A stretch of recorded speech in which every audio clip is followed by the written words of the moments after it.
देखो दोस्तों, आज के इस वीडियो में सबसे पहले मैं आप लोगों को यही कहूँगा कि जब आप एक अच्छे कॉलेज में जाते हो ना, बहुत सारे लोग आईआईटी में जा कर के एक्टर बने, आईआईटी में जा कर के सिंगर बने। क्यों? क्योंकि जब आप एक अच्छे कॉलेज में जाते हो तो वहाँ पढ़ाई के साथ साथ एक्स्ट्रा एक्टिविटीज़ भी होता है। बहुत सारे लोग इंजीनियरिंग करके एक्टर बन गए, सुशांत सिंह राजपूत। क्यों ऐसा होता है पता है तुम्हें? क्योंकि देखो आप बीटेक कर लो। मैं आपको सिंपल बता रहा हूँ, अगर आपने इंजीनियरिंग कर ली, बीटेक कर ली, उसके बाद आप कोई भी चीज़ करोगे उसमें आपको कामयाबी मिल जाएगा। कोई भी चीज़ करो उसको कामयाबी मिलना है। आपने बीटेक किया मैकेनिकल इंजीनियरिंग से या किसी भी चीज़ से, इलेक्ट्रिकल से कर लिया, उसके बाद आप आईएएस की तैयारी करो, आपका हो जाएगा। अब ज़्यादातर आईआईटी के स्टूडेंट आईएएस बनते हैं, आईपीएस बनते हैं। उसका रीज़न क्या है? क्योंकि उनको मेहनत करने की एक लत लगी है। जब उन्होंने आईआईटी की तैयारी करी तभी से उनको एक प्रैक्टिस है। तो भैया जो इंजीनियर है ना, वो कुछ भी कर सकता है। तो मैं कहूँगा आप लोगों से कि आप इसलिए मत पढ़ाई करो कि आपको कुछ अलग करना है। तो मैं कहूँगा कि आप इसलिए पढ़ाई करो कि बीटेक जो है ना, वो आजकल हर कोई कर रहा है और आपको करना चाहिए। बहुत सारे यूट्यूबर ने बीटेक कर रखा है, बहुत सारे कॉमेडियन ने कर रखा है। उसका फ़ायदा क्या होता है पता है? आपको मेहनत करने की लत, आपका नॉलेज बढ़ता है। जब आप इंजीनियरिंग की तैयारी करते हो, बीटेक की पढ़ाई करते हो, यूपीएससी की तैयारी करते हो, तो आपका दिमाग जो है ना, दिमाग उसमें बहुत डाटा आ जाता है, बहुत ज़्यादा नॉलेज आ जाता है। आप इंजीनियरिंग की पढ़ाई करोगे, बहुत नॉलेज आएगा। आप यूपीएससी की तैयारी करते हो, बहुत नॉलेज आएगा। मैं कहूँगा आपको कि एक या दो एग्ज़ाम की तैयारी आपको ज़िंदगी में करनी चाहिए। पहला, आपको एसएससी की तैयारी करनी चाहिए। यूपीएससी से पहले एसएससी की तैयारी करना। एसएससी की तैयारी करने से क्या होगा? आपका मैथ स्ट्रांग हो जाएगा। सी सेट का तैयारी आपको नहीं करना पड़ेगा। अगर आपने अच्छे से तैयारी कर ली ना एसएससी का, तो आपको यूपीएससी का एग्ज़ाम देने में ज़्यादा तैयारी नहीं करना पड़ेगा। क्योंकि यूपीएससी में एक पेपर होता है सी सेट, उसकी तैयारी आपको एसएससी की तैयारी करोगे उसी में हो जाएगा। अब बात करूंगा एसएससी की तैयारी करने का फ़ायदा क्या है, कि बाकी जो भी एग्ज़ाम है, रेलवे का हो, एनटीपीसी का जो होता है, ग्रुप डी का, ये जो भी एसएससी के एग्ज़ाम है उसमें आपका सिलेक्शन हो जाएगा। क्योंकि सबका सिलेबस एक जैसा ही है। और यूपीएससी की तैयारी करोगे तो बाकी दुनिया की कोई एग्ज़ाम जो है ना, बाकी नहीं रहेगा जिसकी तैयारी आपको करना पड़े। आपने एक एग्ज़ाम की तैयारी कर लोगे ना यूपीएससी की, बाकी सारे एग्ज़ाम निकल जाएंगे जो छोटे या बड़े एग्ज़ाम हैं। इतनी बड़ी एग्ज़ाम होती है यूपीएससी। और अगर आप आईआईटीएन हो, बीटेक किए हो, तो आपका एक नाम होता है कि भाई बैठे भी रहोगे ना तो भी लोग कहेंगे बीटेक किया है इसने। नॉलेज होना चाहिए।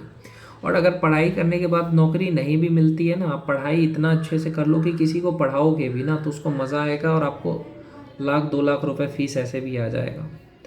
आप कोचिंग भी करोगे तो लिखोगे कि मैंने आईआईटी से बीटेक किया है, एनआईटी से बीटेक किया है, तो और लोग आएंगे पढ़ने। तो ऐसा पहले आपको नाम बनाना पड़ता है सोसाइटी में, तब आप कुछ करोगे। आप सिंगिंग भी करोगे तो लोग कहेंगे कि ये पहले आईआईटीएन था।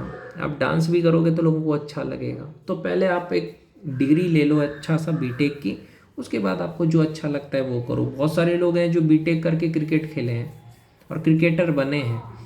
तो भैया इंजीनियर सब कुछ कर सकता है, उसमें नॉलेज होता है, स्किल होता है, बहुत चीज़ होता है। आपके अंदर आजकल स्किल होना तो बहुत इम्पोर्टेंट है। कंप्यूटर का स्किल होना चाहिए आपके अंदर, कंप्यूटर का स्किल होना चाहिए आपके अंदर। और क्या होना चाहिए कि आप कंप्यूटर सीख लो अच्छे से। दूसरी चीज़ आप ये कर सकते हो कि आप ये कर सकते हो, दूसरी चीज़ कंप्यूटर सीख लो। दूसरी चीज़ आप ये कर सकते हो कि अंग्रेजी बोलना सीख सकते हो, ये भी स्किल है, हुनर है। तो इस तरह से आप सरकारी नौकरी की तैयारी करो, मैं आपको यही कहूँगा। सरकारी नौकरी की तैयारी करने से भी आपका दिमाग तेज होता है।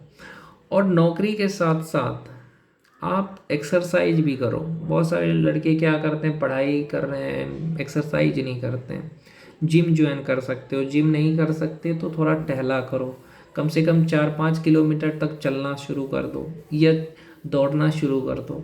जो भी सीडीएस एनडीए वगैरह की तैयारी करते हैं उनके लिए है। ये दौड़ा करो सुबह सवेरे, रनिंग। देखो शरीर फिट रहेगा तो दिमाग भी फिट रहेगा। ये जो एसएससी वगैरह की तैयारी करते हैं उनको तो ज़्यादा दौड़ना नहीं है, तो उनको कम से कम चलना चाहिए, सीढ़ी चढ़ो उतरो, दंड बैठक करो, इतना काफ़ी है। तो शरीर पे भी फिट रखिए, अपना दिमाग भी तेज रखिए और डिस्ट्रैक्शन से दूर रहिए। फेसबुक, इंस्टाग्राम, ट्विटर, इन चीज़ों से आपको दूर रहना चाहिए अगर आप कामयाब होना चाहते हो तो। अब गर्लफ्रेंड है, रिलेशनशिप में हो, वो अलग बात है। रिलेशनशिप में रह करके पढ़ाई की जा सकती है, जबकि रिलेशनशिप अच्छा हो तो। अच्छा होने का मतलब क्या है? रिलेशनशिप ऐसा होना चाहिए, आपकी शादी भी हो गई तो भी आप एग्ज़ाम की तैयारी करके कुछ भी बन सकते हो। पत्नी समझदार है, टाइम पे खाना दे, टाइम पे आपका ध्यान रखे, तो आप बन सकते हो। गर्लफ्रेंड अच्छी है, आपको सपोर्ट कर रही है, तो आप खुश नसीब हो। ऐसी गर्लफ्रेंड नहीं कि जो आपका टाइम वेस्ट करे, आपसे 24 घंटे बातें करे, आपसे गिफ्ट मांगे, तब आपका कामयाबी नहीं मिलेगा। गर्लफ्रेंड ऐसी हो जो सुबह से शाम तक आपसे प्यार करे और आपका केयर करे। बीवी ऐसी हो जो सुबह से शाम तक आपको खाना खिलाते रहे, आपका ध्यान रखे और आपको बोले कि तुम करो, मैं तुम्हारे साथ हूँ, आपको सपोर्ट करे। मेन ये होना चाहिए, तो आप खुश नसीब हो। रिलेशनशिप अच्छा है तो आपको कामयाबी मिल जाएगा, और ऐसा रिलेशनशिप है जिसमें आपको कह रहा है आपकी बीवी की 24 घंटे मुझसे बात करो, आपकी गर्लफ्रेंड कह रही है 24 घंटे मेरे से बात करो, तो ऐसा रिलेशनशिप में आपको कामयाबी नहीं मिलेगा। तो अगर ऐसा रिलेशनशिप में हो जहाँ पे आपको लगता है कि आपका समय बर्बाद हो रहा है, तो पहले अपनी गर्लफ्रेंड को या अपनी बीवी को समझाओ कि मैं कैरियर बना रहा हूँ, मेरे माँ बाप के सपने हैं, तो मैं तुम्हें ज़्यादा समय नहीं दूंगा, मैं तुम्हें दिन में 1 घंटा, रात में 1 घंटा बात करूँगा और बीच में मैं बातें नहीं करूँगा। सुबह बात कर लूँगा, खाने खाऊँगा तो बता दूँगा बस। अगर वो मान जाती है तो उस रिलेशनशिप में आप रहो। जो अच्छी लड़की होगी वो मान जाएगी कि हाँ ठीक है, ये कैरियर बना रहा है, मुझे इसका सपोर्ट करना चाहिए। लेकिन अगर नहीं मान रही है तो फिर ऐसे रिलेशनशिप से आप दूर होकर के अपने कैरियर में समय लगाओ।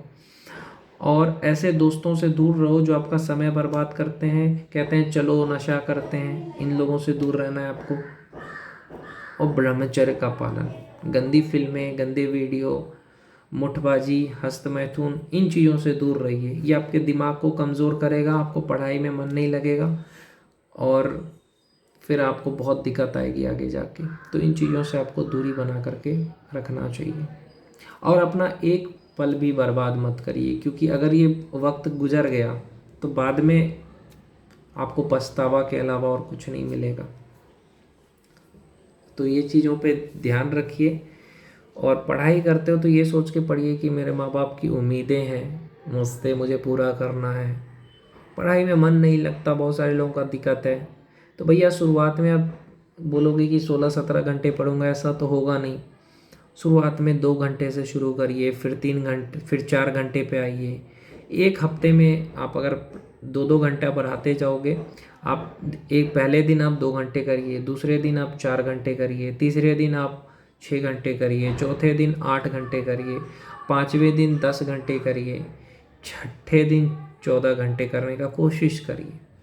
तो एक हफ्ते तक में आप प्रैक्टिस करते जाओगे, बढ़ाते जाओगे दिन, तो 14 घंटे पे पहुंच जाओगे। और इंटरेस्ट लेके पढ़ना है कि मैं पढ़ाई जो कर रहा हूँ ये मेरे को ज़िंदगी में काम आएगा, तब आपको देखो पढ़ने में कितना मज़ा आएगा। इंटरेस्ट लेना शुरू करो और कंसंट्रेशन, एकाग्रता होनी चाहिए। पढ़ाई करते टाइम अपने दोस्त को, गर्लफ्रेंड को, बीवी को, सबको बोल दो, घर वालों को बोल दो कि मैं भी पढ़ाई कर रहा हूँ, अभी 3 घंटे तक मुझे कोई कॉल या मैसेज नहीं करना, मैं भी पढ़ाई कर रहा हूँ। पहले ही बता दो अपने दोस्तों को, गर्लफ्रेंड को, बीवी को। और 3 घंटे तक आपका ध्यान कहीं नहीं जाना चाहिए। फिर आप बात कर लो जिससे भी करना है 3 घंटे के बाद, और फिर 3 घंटे बैठो। इस तरीके से आपका होना चाहिए, तो आपको कामयाबी मिल जाएगा भाई। लेकिन अगर आप अपना वक्त बर्बाद करोगे, फालतू बातें करोगे, गंदी फिल्में देखोगे, ब्रह्मचर्य नहीं नष्ट करोगे, इंस्टाग्राम फेसबुक का रील देखोगे, ट्विटर पे जाओगे, तो कामयाबी नहीं मिलेगा और माँ बाप रोते रह जाएंगे कि मेरा बेटा कुछ नहीं बन पाया। तो इन चीज़ों का ध्यान रखिए। कुछ दिन मत चलाओ फेसबुक इंस्टाग्राम, क्या हो जाएगा, ज़िंदगी भर चलाते रहना। पहले कुछ हासिल कर लो, और अगर घर में नहीं है माहौल तो लाइब्रेरी में जा कर के पढ़ो। लेकिन पढ़ाई करो भाई।